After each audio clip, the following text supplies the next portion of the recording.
programa anterior. Por Cristo tudo foi criado, e também nele, em Cristo, tudo é sustentado por Ele. Quando você tem Jesus na sua vida, Ele sustenta a sua vida. Hoje com o pastor Joseph Prince. Nunca explique uma passagem não muito clara com outra passagem não muito clara. Sempre explique uma passagem não muito clara com passagem clara e certeira. Jesus disse, as ovelhas nunca perecerão, elas nunca perecerão, mas depois diz, se fizer isso vai perecer. Isso é esquizo. E Deus não é como nós. Deus falou, está falado. Como se explica então as 7 igrejas? Algumas aqui têm palavras duras, sim, eu vou chegar lá, tenha paciência. Certo? Mas você tem que saber disso primeiro. Coloque isso agora no seu coração. São declarações claras. Tem algo obscuro aqui? Está claro? Nunca perecerão? E ninguém as arrebatará das minhas mãos, Jesus disse. Isso está claro. Muito claro. Bem, pastor Prince, você sabe que Jesus disse, nem todo mundo que me chama de Senhor entrará no reino dos céus, mas aquele que faz a vontade, vamos ler isso, aquele que faz a vontade do meu Pai, ok? Em Mateus 7, nem todo que me diz Senhor, Senhor entrará no reino dos céus, mas aquele que faz a vontade de meu Pai, não sei quantas vezes, alguns usam isso aqui e dizem, olha, não é só chamar o Senhor de Senhor e será salvo. Uau, isso é perigoso. Ele está falando de pessoas que o chamam de Senhor, certo, mas não são salvos. Como eu sei disso? Porque a vontade do meu Pai não é nada vago. Se é algo vago, então estamos acabados. Certo? A mesma expressão, a vontade do meu Pai, olha em João 6. Porquanto a vontade daquele que me enviou é esta, Jesus disse, que todo aquele que vê o Filho e crê nele tenha o quê? A vida eterna. E eu o ressuscitarei no último dia. Então, se você crê em Jesus, você fez a vontade do Pai. Volta a Mateus 7. Certo? Aquele que faz a vontade do meu Pai. Mateus 7. Aquele que faz a vontade do Pai entrará no reino dos céus, ok? E qual é essa vontade? É crer em Jesus. Então não deixe ninguém usar isso contra você mais. Estabeleça de uma vez por todas o que é o Evangelho. Posso ouvir um amém, igreja? Certo? João 10 está claro. E tem outras passagens que eu posso te mostrar, como aquele que crê em mim nunca entrará em julgamento. Amém? E o tribunal de Cristo, pastor Prince? Ok, olha, vamos falar desse assunto, mas aí vamos entrar no outro culto. Mas escreva isso em algum lugar. Vou te dar uma declaração agora incrível. Está pronto? Alguns falam sobre o tribunal de Cristo, mas a palavra tribunal, no grego, é o assento bema de Cristo. O assento bema, como você vê no filme Ben-Hur, quando ele ganha a corrida de carruagem, certo, o imperador ou o rei dava um Stefanos ou uma coroa para sua cabeça, certo? Ali é o assento bema. Mas alguns dizem, bema também foi usado em alguns lugares como julgamento. Ok, vamos usar isso, essa analogia como se fosse tribunal. Vamos aparecer diante do tribunal de Cristo, ok? Escreva isso, isso é muito forte. O juiz é a minha justiça. Escreva isso. O juiz se fez como minha justiça. Então você deve se lembrar disso. O juiz é a minha justiça, ok? Certo? Eu vou explicar isso um dia, eu vou falar sobre o tribunal de Cristo, mas não aqui, neste culto, ok? Glória a Deus. Vamos em frente. Saiba disso de uma vez por todas. Mas, pastor Prince, por que às vezes a Bíblia diz em alguns versos algumas coisas que indicam que você pode perder a sua salvação? Estabelecemos esse assunto. Você não pode perder a salvação. Eu disse, você não perde a salvação. Elas nunca, uma negativa forte, dupla, perecerão. Certo? Está claro? E Deus não muda isso. Eu te dou a vida eterna até o próximo pecado. Isso é vida eterna? Isso é vida temporária.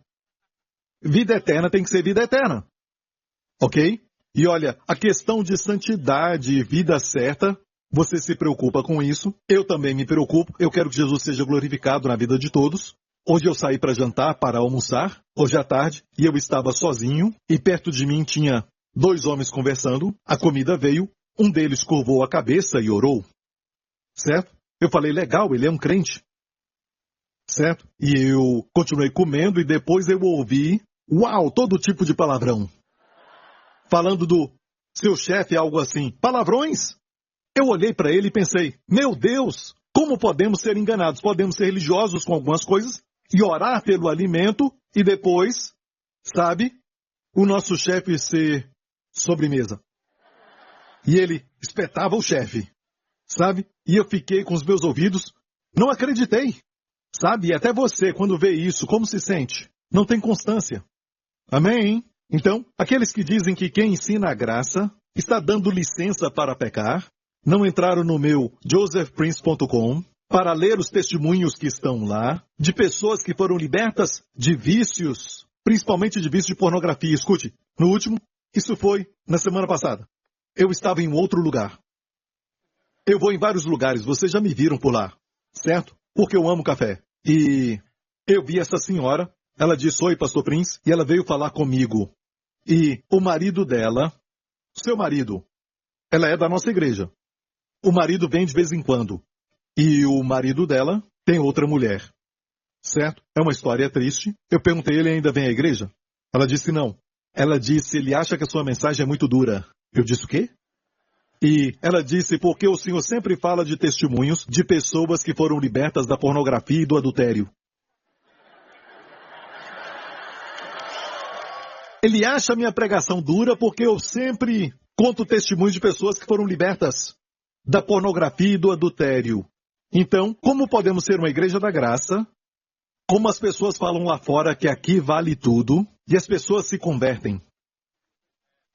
E esses testemunhos, se as pessoas querem o pecado, por que querem ser libertas da pornografia? E você pode ler esses testemunhos que temos no nosso site, josephprince.com. Vai para a seção de testemunhos. Tem testemunhos do mundo inteiro. Amém? Então, crer correto vai trazer vida correta. Sempre. Crença errada vai produzir vida errada. É tudo na crença. Tem que crer que Deus te ama e tem que crer que está seguro neste amor. Amém? Você já viu aquela famosa ponte em São Francisco? Ela foi construída em 1930, com um custo de 35 milhões, e naquela época da depressão foi muito dinheiro para aquela época. Foi uma tarefa muito grande, monumental fazer aquilo. A ponte em São Francisco. Uma das maiores preocupações que alguns trabalhadores tinham era que construindo algo assim, algumas pessoas morriam, caíam. Então, chegou um ponto que as pessoas estavam com medo de trabalhar, não estavam motivados. Mas o engenheiro daquele projeto, que se chamava Joseph Strauss, ele teve essa ideia. Ele queria investir, ele pensou em um projeto que aconteceu, ele investiu em uma grande rede do comprimento de toda aquela ponte e da largura também. Uma rede que custou milhares de dólares. Milhares de dólares. Creio que 150 mil. Que era muito dinheiro na época da depressão. E olha isso. O trabalho continuou mais facilmente. Foram capazes de terminar no tempo determinado. Algumas pessoas até falaram que terminaram o projeto antes do tempo. Por quê? Porque os trabalhadores não estavam mais com medo de trabalhar. Trabalhavam com confiança, com ousadia, passavam de uma estrutura para outra, sabendo muito bem que tinha uma rede lá embaixo. A moral deles subiu. Estavam seguros? Amém. Alguns caíram nela? Sim. E eu pergunto isso, ok? O que deu mais segurança, sem rede ou com rede? Será que os operários pensaram, tem uma rede? Acho que eu vou mergulhar. Não, olha. Por que é que alguém pensa que, para nós, dizer que você é salvo para sempre está dando uma rede para eles? Por que não? Se não somos perfeitos, olha, tem que ter uma rede. Quando você cai, o justo pode cair 7 vezes, mas o Senhor o levanta. Como Noé na arca. Talvez ele caía quando as ondas ficavam violentas durante o dilúvio, mas ele sempre caía na arca. Ele não caía para fora da arca. Então quando você cai na arca. Isso te dá segurança. Olha, se você fala para uma criança, olha, o papai te ama, a mamãe também te ama, mas se você aprontar muito, nós vamos te deixar. A criança vai crescer com confiança, forte, em paz, inteligente, ou vai crescer com muito medo, com complexo de inferioridade, nunca seguro, quando se apaixonar vai ficar pensando, aquela pessoa também vai me deixar. Está ouvindo, igreja? Esta ideia de que as pessoas estão seguras e elas vão pecar mais, não é de Deus. Ok? Então eu queria estabelecer isso para entrarmos nas 7 igrejas. Então agora vamos para as 7 igrejas. Está pronto? Você está pronto? Escute bem isso. Tem uma coisa que nós sabemos que é uma igreja com pecadores nela. Isso existe? Eu vou perguntar de novo, não é nenhuma pegadinha. Será que existe isso de uma igreja ter pessoas que professam, certo? Em vez de possuidores da vida eterna? Só porque alguém fala que é um cristão ou preencheu uma ficha, certo? Religião, cristão. Não quer dizer que é um cristão. Tem gente que professa, mas não tomou posse da vida eterna. Para tomar posse, você tem que crer em Jesus Cristo. Não dá para dizer, eu acho que você é salvo. É por isso que eu estou pregando isso para aqueles que eu acho que são. Amém? Mas você pode estar na igreja e pensar que, sabe, o meu pai era cristão, o meu avô também era cristão e por isso eu também sou um cristão. Desculpa, Deus não tem neto. Somente filhos. Já conheci pessoas assim, toda a minha família, sabe, o meu pai, os meus avós eram cristãos. Não quer dizer que você é. Então, é possível que uma igreja tenha descrentes nela? É lógico. O tempo todo. Está me ouvindo? Olha este verso em 1 João capítulo 2. 1 João capítulo 2. Filhinhos, é já a última hora. E como ouvistes que vem o anticristo, também agora muitos se têm feito anticristos. Por onde conhecemos que é já a última hora. O mesmo João que escreveu o livro do Apocalipse. Agora olha isso. Saíram os anticristos. De nós, ele disse. Mas não eram de nós. Porque se fossem de nós, ficariam conosco. Mas isto é para que se manifestasse que não são todos de nós. Olha, você entendeu esse nós? Nós somos crentes. Certo? E alguém diz, pastor Prince, esse homem diz que é um crente, agora ele faz isso, então vem todo tipo de coisa que eles fazem. Ele faz isso, faz aquilo, ele é um satanista. Ele perdeu a salvação. Como você sabe que ele era salvo antes? Se ele fosse salvo, não teria saído de nós. Não falo só da nossa igreja, mas de forma geral. Ele não teria saído de nós. Os crentes. O fato de que saíram de nós é porque não eram de nós. Se alguém renunciar a Jesus Cristo, que você cria que era um crente, quer dizer que ele nunca foi um crente. Ele pode falar a coisa certa, como um papagaio que pode falar que Jesus é o Senhor. Certo? Só porque falamos, repita essa oração, não quer dizer que essa pessoa realmente foi convertida. Queremos que a pessoa se converta, mas não dá para garantir. Tem que ser experiência individual com Cristo. Mas se você faz essa oração, não duvide. Você é salvo. Você nunca vai perecer. Ok? Você entendeu isso? Certo. Você se lembra da parábola do joio? Jesus contou essa parábola. A parábola do joio. O joio é como o trigo. De longe são parecidos. Quando estão no campo, na plantação de trigo, se parece com trigo. Mas ele não é o trigo que faz pão. Mas sim um joio, uma erva. Uma erva. Esse joio. Amém? Então, como falar o que é trigo e o que é um joio? Jesus contou essa parábola e ele disse, vamos ler esse texto. E os servos do pai de família, indo ter com ele, disseram-lhe, Senhor, não semeaste tu no teu campo boa semente, por que tem então joio? E ele lhes disse, um inimigo é quem fez isso. E os servos lhe disseram, queres, pois, que vamos arrancá-lo? E Jesus permite isso. Ele permite que pecadores fiquem na igreja. Ele, porém, lhes disse, não. Para que ao colher o joio não arranqueis também o trigo com ele. O trigo são os filhos de Deus. O povo de Deus.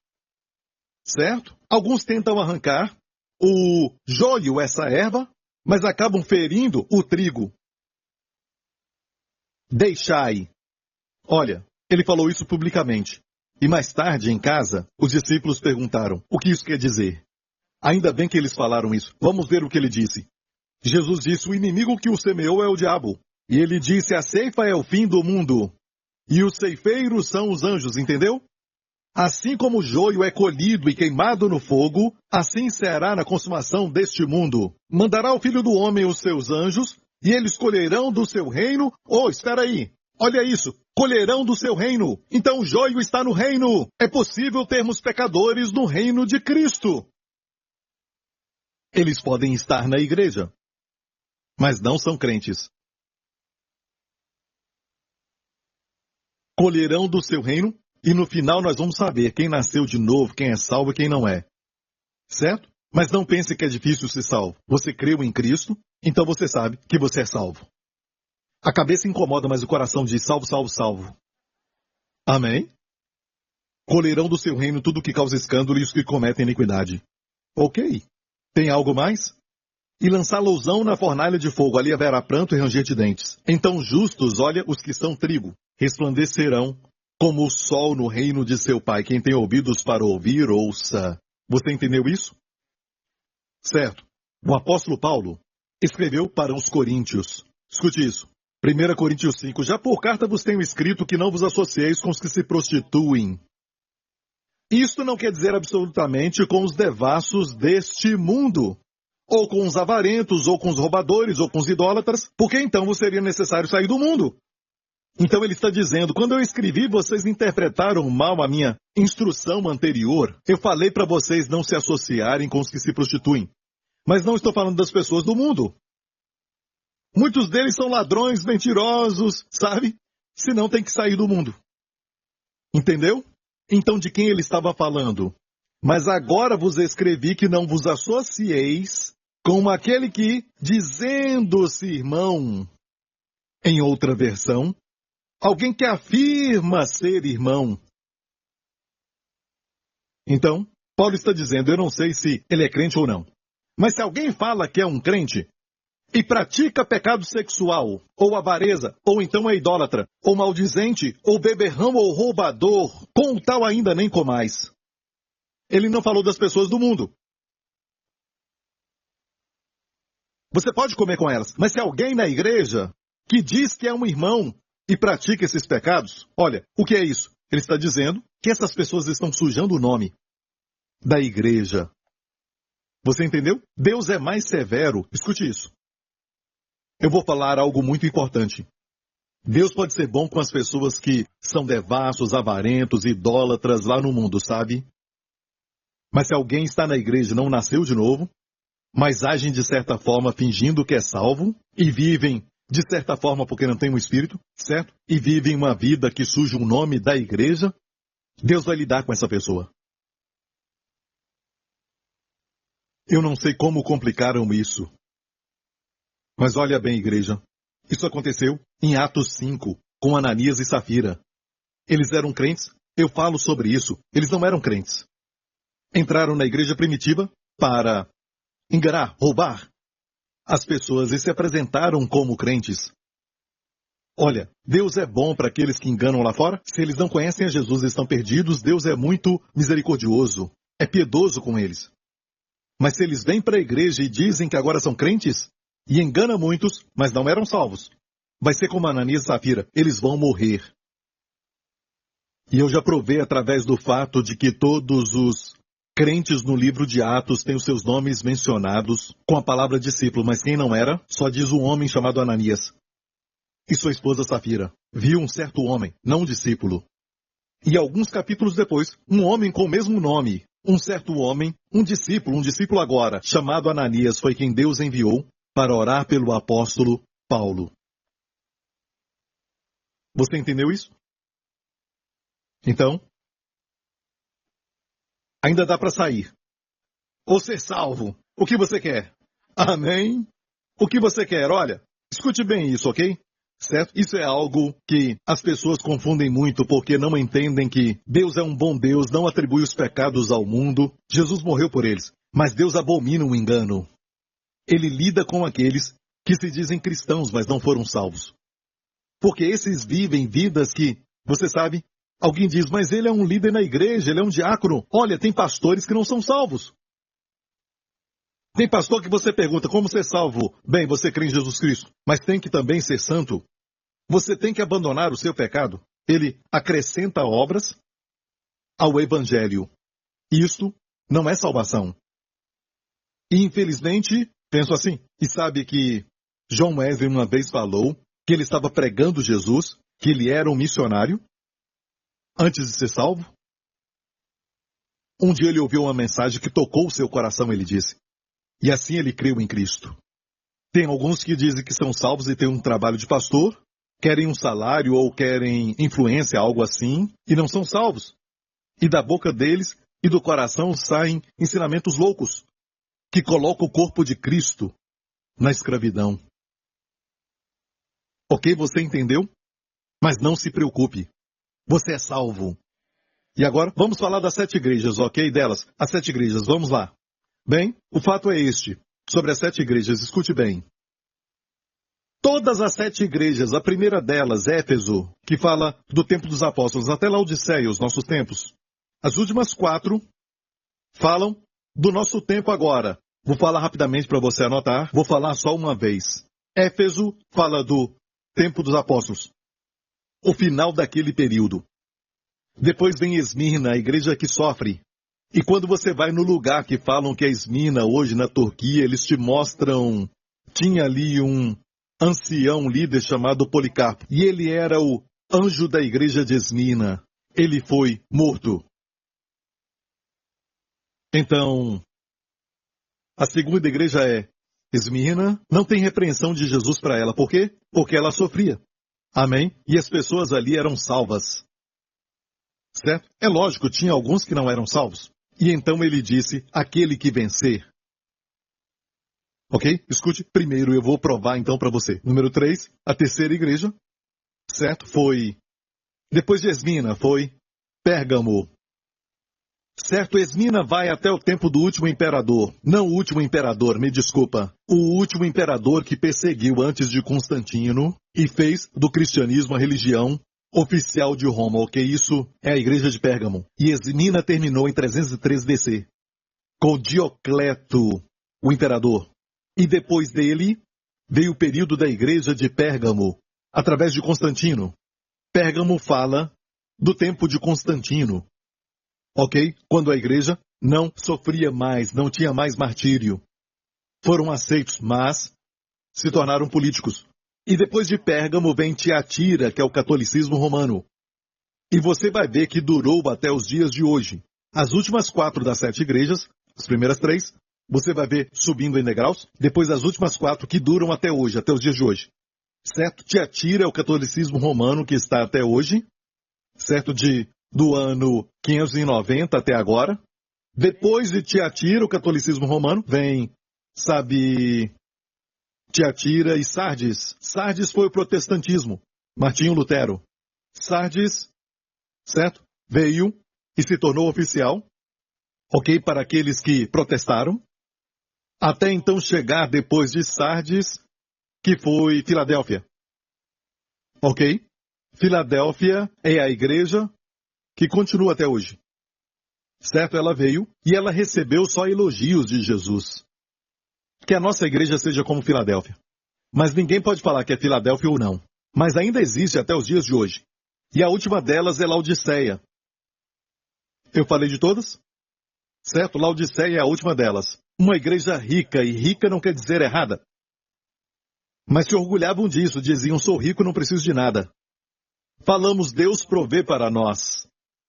Certo? Falamos isso. A igreja de Filadélfia que recebeu elogios é uma igreja que Jesus disse, tu guardaste o meu nome. É tudo sobre Jesus. Guardaste a palavra da minha paciência. As últimas 4 falam da sua vinda. Todas elas falam deste assunto. Então, para cada das 7 igrejas, escute bem isso, para cada uma delas, ele sempre dizia, aquele que vencer, aquele que vencer. Tem alguns que ensinam que aquele que vence quer dizer que é um cristão que vence tudo que é errado, imoral, pecaminoso e tudo mais. E é lógico que nós queremos vencer isso. Mas você sabe que ninguém consegue isso. Quanto à experiência, não é? Então, se é isso que está falando, se esse é o ensinamento, ninguém é vencedor. Certo? Mas falam isso. Eles dizem que aquele que vence é aquele que é salvo e estão sempre vencendo. Está sempre vencendo. Então, ele é aquele que vence. Isso é verdade? Se for verdade, como explicar a igreja de Sardes? Me perdoa. Aquela igreja que fala da segunda morte. Eu acho que é Pérgamo. Quem tem ouvidos, ouça o que o Espírito diz às igrejas. O que vencer não receberá o dano da segunda morte.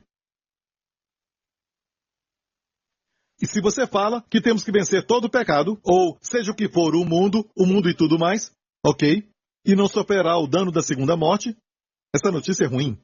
João 10 acabou agora. Ou seja, o crente não deve ser só salvo, ele deve também vencer. Estou certo?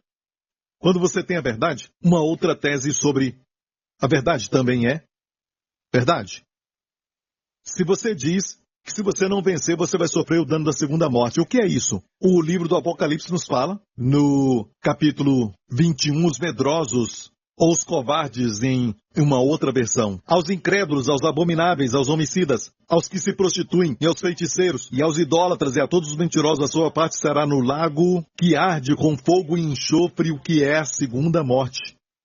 Os cristãos nunca vão perecer. Tem cristão que faz isso aqui? Infelizmente, já vi que alguns sim. Certo? Mas não ficam ali. Entendeu? Esses são os que praticam. Certo? Esses são os que praticam, entendeu? Não são salvos. Não são salvos. Deus nunca chama um crente de mentiroso, mas chama de santo. Mesmo você falhando às vezes. Às vezes mente para a esposa. Onde você estava? Você não disse que estava jogando, mas você diz, eu estava trabalhando. Certo? E depois pede perdão para Deus. Mas, escute muito bem isso. Como crente, você não quer pecar. Mas às vezes você peca. Mas ainda é salvo. Entendeu? Tem que ter certeza disso. Se não estiver certo disso, não vai vencer a mentira. Eu já li muitos testemunhos das pessoas que escrevem e dizem, pastor, depois que você falou que eu sou a justiça de Deus em Cristo, e o pastor Lawrence contou um testemunho incrível na semana passada de um homem que praticou isso, certo? E ficou livre do adultério. Desculpa, pornografia.